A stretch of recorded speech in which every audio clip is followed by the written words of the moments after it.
Okay, I hope all is well and everyone's doing good. Today, I wanted to talk about just trusting God.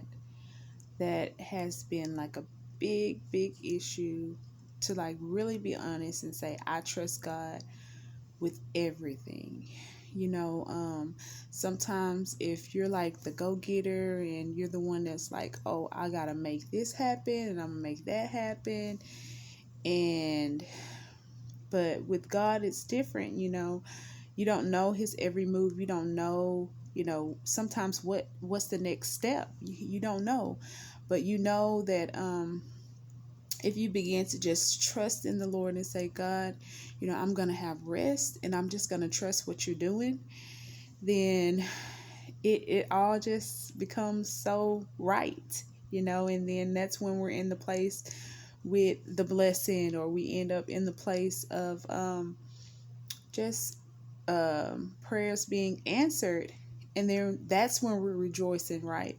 But in the progress, I'm talking about in the progress, and that's kind of what I want to talk about today, about the progress where you have to solely and completely trust the Lord when you don't know the next move at all. When you try to contemplate, oh, it's going to be X, Y, and Z, da, da, da.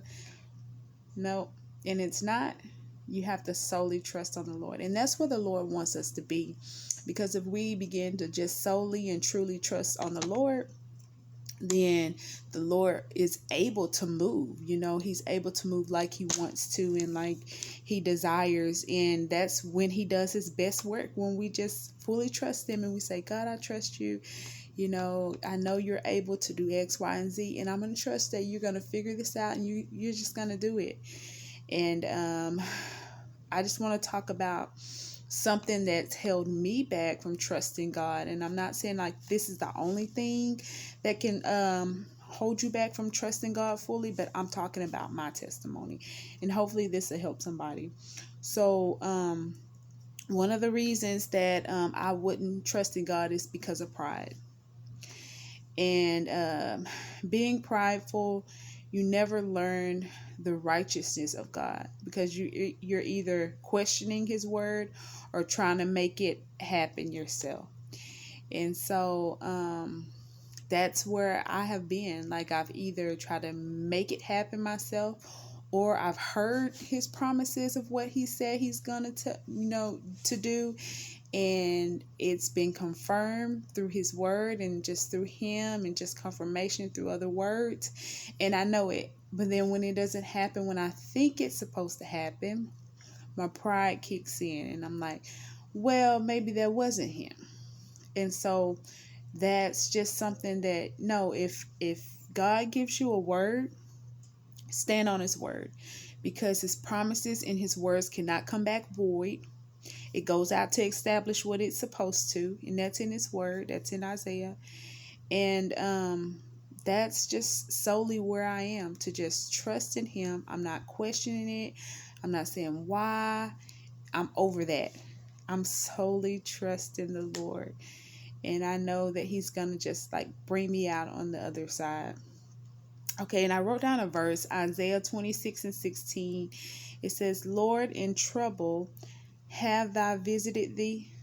Thou poured not a prayer when thou chastising was upon thee, was upon them.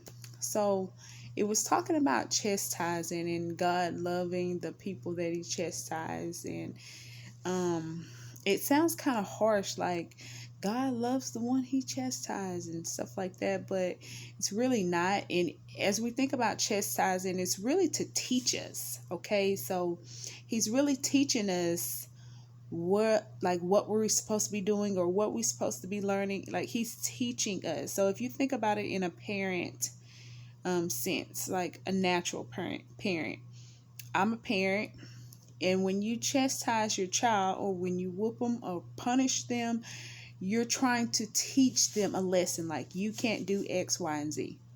So it is with the Lord.